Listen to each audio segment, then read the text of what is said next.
The world's youngest head of state, Captain Ibrahim Traoré's meteoric rise to power. In a world weary of graying leaders clinging to power, a striking new figure has emerged from the dust-swept heart of West Africa, and he is barely into his mid-30s. The Guinness World Records has just confirmed that Ibrahim Traoré, the 34-year-old soldier-turned-statesman from Burkina Faso, is officially the youngest head of state on the planet. On October 6, 2022, at 34 years and 213 days old, Traoré seized the presidential reins of a nation, teetering on the brink, and etched his name into history. Born in 1988 in the modest township of Bondokui, nestled in the western province of Muhun, Traoré's journey from rural obscurity to global headlines is the stuff of modern political myth.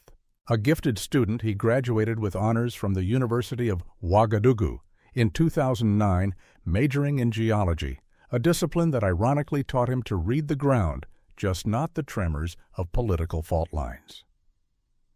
That same year, he traded textbooks for boots, joining the Burkinabe military.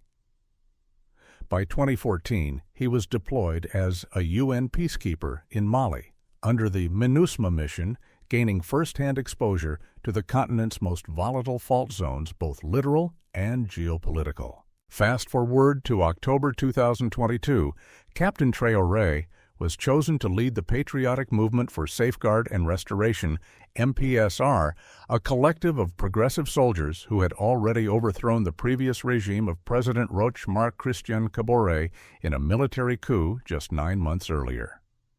With a mix of defiance and solemn duty, Traoré assumed the roles of interim president, commander-in-chief, and the last glimmer of hope for a country caught in spiraling chaos. His first vow: democratic elections by July 2024, a commitment that, if fulfilled, could usher in a new era of political rebirth for a nation battered by jihadist insurgencies, economic collapse, and diplomatic isolation. Until Traoré's ascent, the record for the youngest sitting head of state belonged to Jakov Milatović of Montenegro, who took office in 2023 at 36 years and 237 days old. But in true revolutionary fashion, Traoré didn't just break records, he shattered expectations. And yet behind the symbolism lies a daunting reality. Traoré isn't just young, he's walking a tightrope of power under siege from within and without. For Burkina Faso, the question isn't whether its new president can make history, it's whether he can survive it. A nation on fire. The blood-soaked road to Traoré's rise. By a senior international correspondent. In the style of The Guardian, BBC features historical backdrop. The day death came to Satenga. It was the kind of horror that stains a nation's soul. On June 11, 2022, the quiet northern district of Satenga near the border with Niger became the scene of one of the deadliest terrorist attacks in Burkina Faso's modern history. At least 100 civilians were butchered, gunned down by unidentified insurgents in a brazen massacre that shocked even a battle-hardened population. But the carnage didn't end with bullets. When humanitarian workers arrived, they were met with something far more sinister: bodies rigged with hidden explosives primed to kill the rescuers themselves. It was a new low in a conflict already defined by its inhumanity. And tragically, it was far from isolated. This was but one in hundreds of assaults targeting villagers, market-goers, and schoolchildren, a relentless descent into a vortex of violence. One coup begets another. Just 5 months earlier, in January 2022, Burkina Faso's military had toppled President Roch-Marc Christian Kabore amid mass street protests. The people's fury boiled over as jihadist violence surged unchecked. Al-Qaeda and the so-called Islamic State had carved out strongholds in the north and east, while the government in Ouagadougou appeared paralyzed. Enough was enough. But the coup drew sharp condemnation from the international community, West African neighbors, France, the UN, and beyond. ECOWAS and the African Union swiftly suspended Burkina Faso, demanding a return to constitutional order. In the power vacuum that followed, a familiar name emerged: Lieutenant Colonel Paul-Henri Damiba, head of the self-styled Patriotic Movement for Safeguard and Restoration, MPSR. He became the new strongman and, with solemn declarations, vowed to bring security back to the streets, but promises wilted under pressure. By May 2022, a damning report by the UN Human Rights Watch revealed the grim truth: rapes, killings, home demolitions, all allegedly carried out by forces aligned with the new regime. And the bloodshed only grew. A visit by UN High Commissioner for Human Rights Michelle Bachelet brought more damning figures. Over 3.5 million Burkinabe were in urgent need of humanitarian assistance.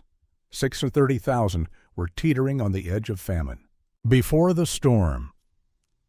A country that once knew peace until the mid-2010s, Burkina Faso had been a relative haven in a volatile region. That changed in January 2016, just 1 month after President Traore assumed office. A terror cell from Al-Murabitun, aligned with Al-Qaeda, launched a deadly assault in the heart of the capital. Their targets, the Splendid Hotel and the Cappuccino Cafe, both frequented by Westerners. The attack began at 8:30 p.m. with 3 militants dressed like Tuareg nomads opening fire with AK-47s. Inside the hotel, terrified guests fled to the lobby, only to become human shields for the attackers' bullets. According to Reuters, the gunman lobbed Molotov cocktails before fleeing, leaving victims with horrific burns. It wasn't until 10 p.m. that Burkinabe forces, aided by French special ops, struck back. Room by room, they searched the hotel for survivors. At a nearby restaurant, a second battle erupted when witnesses led troops to a safe house where the terrorists were barricaded. By dawn, Al-Qaeda claimed responsibility, praising their martyrs: Badr al-Ansari, Abu Muhammad al-Bukhali al-Ansari, and Ahmed al-Fulani al-Ansari, for punishing the infidels. That attack marked the end of innocence. Within weeks, foreign nationals were kidnapped. A nation once seen as stable was now in freefall. A president in denial. By October 2016, the military was openly calling for President Traoré's resignation. He refused, insisting that security remains under control. But the facts told a different story. In a desperate move, Traoré recalled Burkinabe troops from UN peacekeeping missions in Sudan and Mali, soldiers who had once carried hope beyond their borders. It was a gamble to bolster homeland security, but the enemy had already crossed in. Burkina Faso was bleeding, and the worst was yet to come: the breaking point, corruption, collusion, and the rise of Traoré. A president's quiet deal with terror. By November 2020, President Traoré had clung to power with a fresh electoral mandate, but the country he presided over was cracking at the seams. What little faith the Burkinabe people still had in their government was about to shatter. Whispers soon grew into roars. Traoré's envoys had been seen meeting with Al-Qaeda leaders in the restive town of Djibo, in Soum province. The mission to negotiate a ceasefire before the elections. The price: 29 jihadists released from custody. It was for many the ultimate betrayal. Far from defeating the insurgents, the president appeared to be bargaining with them. In the region of Boucle du Mouhoun, the breadbasket of the nation Islamist groups began tightening their grip, threatening not just security, but the nation's basic food supply. Their recruitment efforts focused on the Fulani, a nomadic and often marginalized ethnic group living across the Sahel. The jihadists exploited social fractures with terrifying efficiency. Protests erupted across the country, accusing the president of failing to protect his people and capitulating to extremists. Yet the worst was still to come. Gold blood and black flags. As the state faltered, Al-Qaeda and Islamic State affiliates took aim at Burkina Faso's most precious resource: gold. The eastern mining zones of Boungou and Tiabongo became cash cows for the jihadists. According to Africa Today, up to 36% of gold mined in the east had fallen into terrorist hands.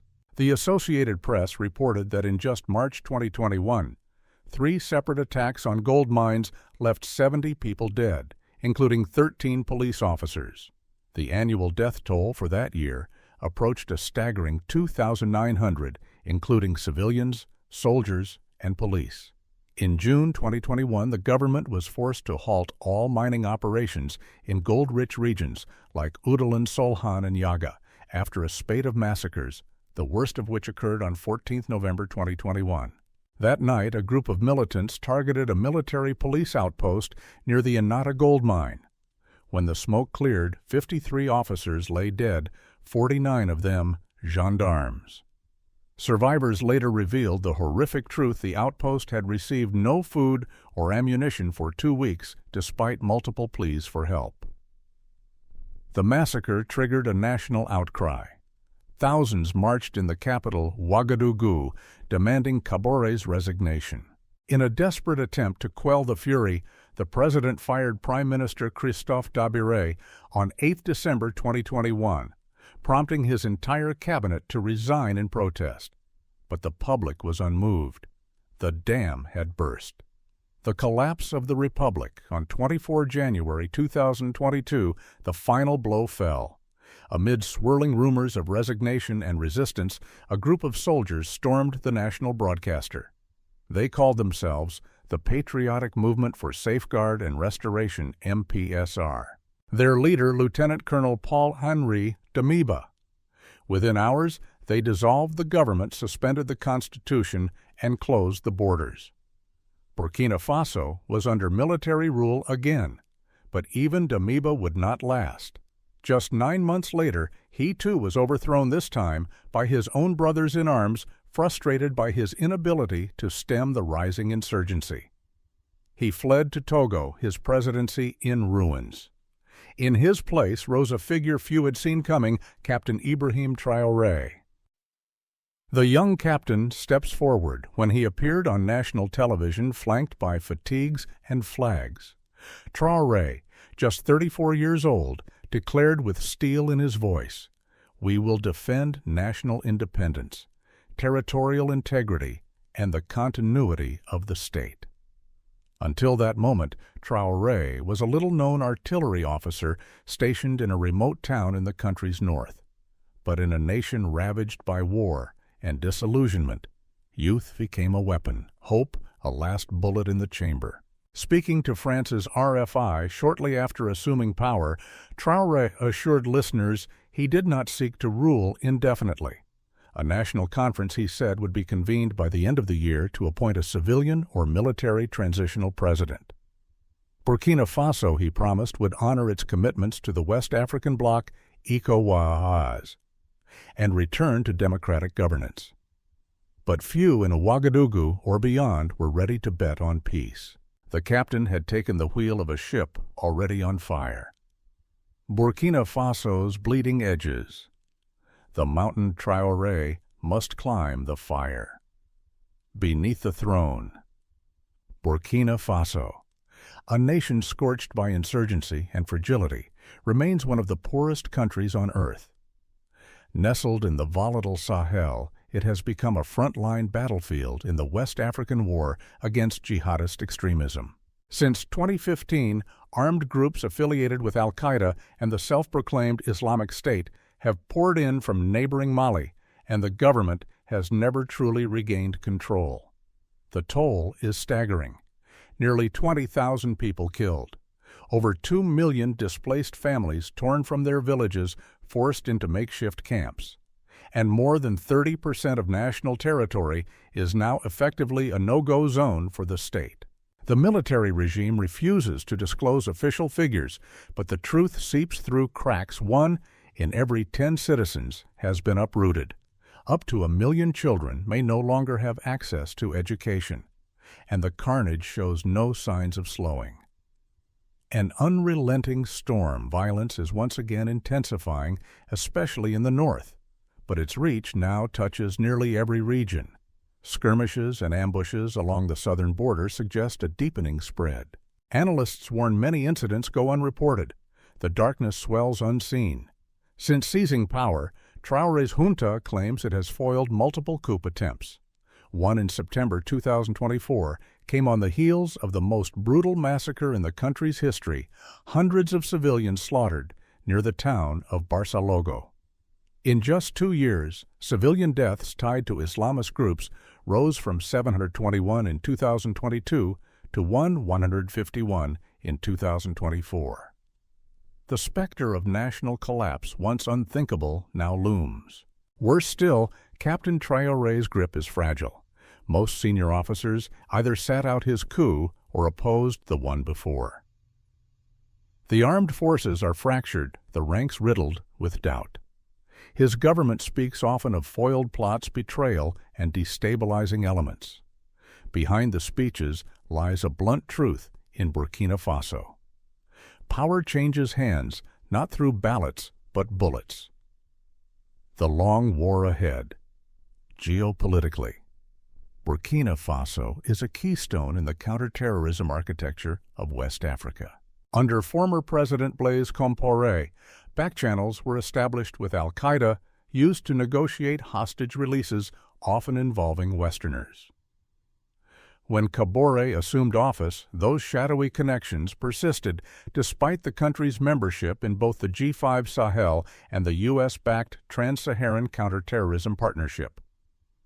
The contradiction was glaring: a partner in anti-terror coalitions by day, a quiet negotiator with jihadists by night. Only after Compaoré's ouster did U.S. and French special forces feel free to act without fear of sabotage.